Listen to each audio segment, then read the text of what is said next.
अब लगता है बहुत जल्दी ही क्या बोलते हैं पूर्णकालिक अध्यक्ष आप दिखाई पड़ेंगे। है सर, जिस तरह से आप ओवर बर्डन है क्या? नहीं, कि आपको लगता है कि नहीं जल्दी से अध्यक्ष मिल जाए? अभी स्वाभाविक है, अध्यक्ष तो चाहता है कि हम कंटिन्यू बने रहें। अभी स्वाभाविक है जब हमारे पास विधायक दल के नेता का दायित्व है, ये अपने आप में बहुत बड़ी जिम्मेदारी है। सर, आपके राष्ट्रीय अध्यक्ष इतने लंबे समय से चले आ रहे हैं, मंत्री तो हैं। वहाँ भी होगा, नया समय आ रहा है, काहे चिंता कर रहे हो? पार्टी अपना प्रोसेस में विचार मंथन करती है, फिर काम करती है। आदित्य साहू जी से क्या अपेक्षा रख रहे हैं आप पार्टी के? बिल्कुल संगठन और मजबूत होगा और आगे बढ़ेगा।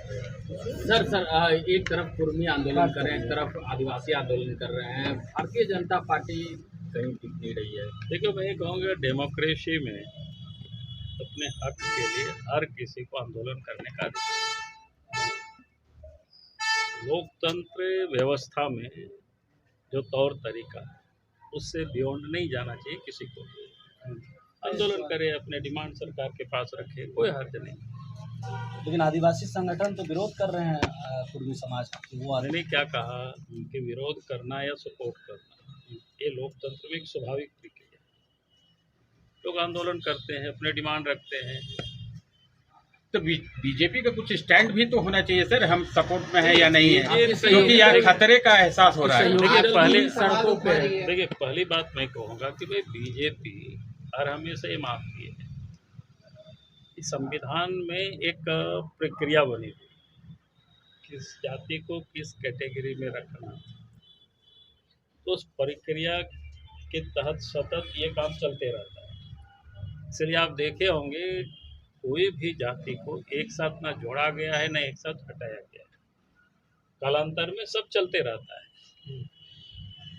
तो इसीलिए सरकार के पास ये सारी जिम्मेवारी रहती है, वो समय समय पर उसको देखते रहती है कहाँ क्या डिमांड आया, किसको किस प्रकार से करना। जो हमने कहा कि जो एक प्रक्रिया है उस प्रक्रिया का ही फॉलो सब लोग करते हैं, कोई भी केंद्र सरकार हो, क्योंकि डिमांड आज की नहीं है, डिमांड पहले से चल रहा है। अभी आपने सड़क पर देख रहे होंगे आंदोलन कर रहे हैं, तो हमने कहा कि भाई आंदोलन कोई किसी का कोई विरोध नहीं करता आंदोलन का, लेकिन आंदोलन शांतिपूर्ण ढंग से लोकतांत्रिक प्रक्रिया के तहत ही होनी चाहिए। बस ये राजनाथ सिंह जी, राष्ट्रीय संगठन महामंत्री आदरणीय PL संतोष जी, आदरणीय सुनील बंसल जी समेत राष्ट्रीय सभी महामंत्री का पदाधिकारी और राज्य के प्रदेश अध्यक्ष और नेता प्रतिपक्ष आदरणीय बाबूलाल मरांडी जी, इस राज्य के प्रभारी आदरणीय लक्ष्मीकांत वाजपेयी जी, क्षेत्रीय संगठन महामंत्री आदरणीय नागेंद्र जी, संगठन महामंत्री आदरणीय करमवीर जी,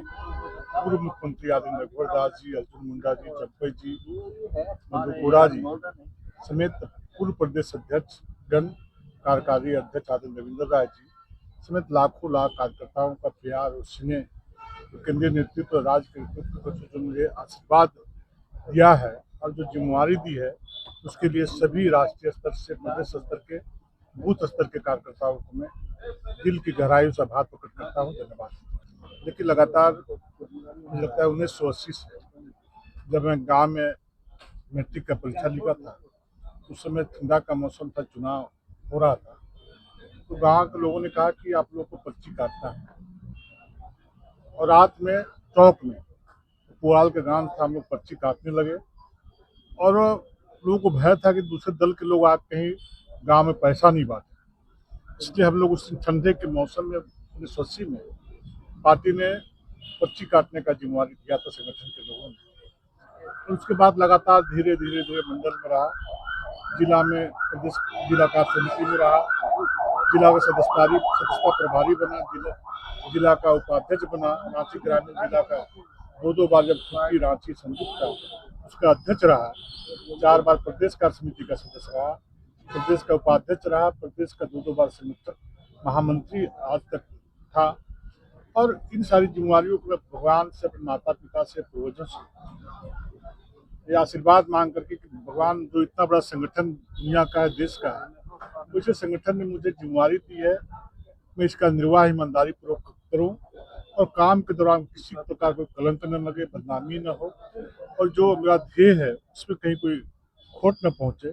सेवा के भाव से गांव से काम करते करते आज आपके बीच खड़ा हूँ और हम जैसे गांव का कार्यकर्ता आज भी गांव के घर में बैठा हुआ था, क्योंकि मेरा शहर में कोई घर नहीं है। उसी गांव में सूचना मिली राष्ट्रीय संगठन महामंत्री आदरणीय BL संतोष जी के द्वारा कि आपको जिम्मेवारी दी गई है, इसका निर्वाह आप करेंगे, बढ़िया से इस पार्टी को आगे बढ़ाएंगे। तो निश्चित रूप से मैं सभी लोगों को भरोसा दिलाता हूँ कि जैसे अब तक जितना जो मेरा ध्येय है, उद्देश्य संगठन में काम करना, संगठन के गति देना, उसी भाव के साथ जो भी दायित्व रहा काम किया, आगे भी अपने जीवन का एक एक कर्म, एक एक क्षण, एक एक पल संगठन को समर्पित रहेगा। अल्लाह के कार्यकर्ताओं के साथ, कार्यकर्ता के भाव से निश्चित रूप से संगठन के काम को, राज्य के हित को, देश के हित को सामने रखकर काम करना।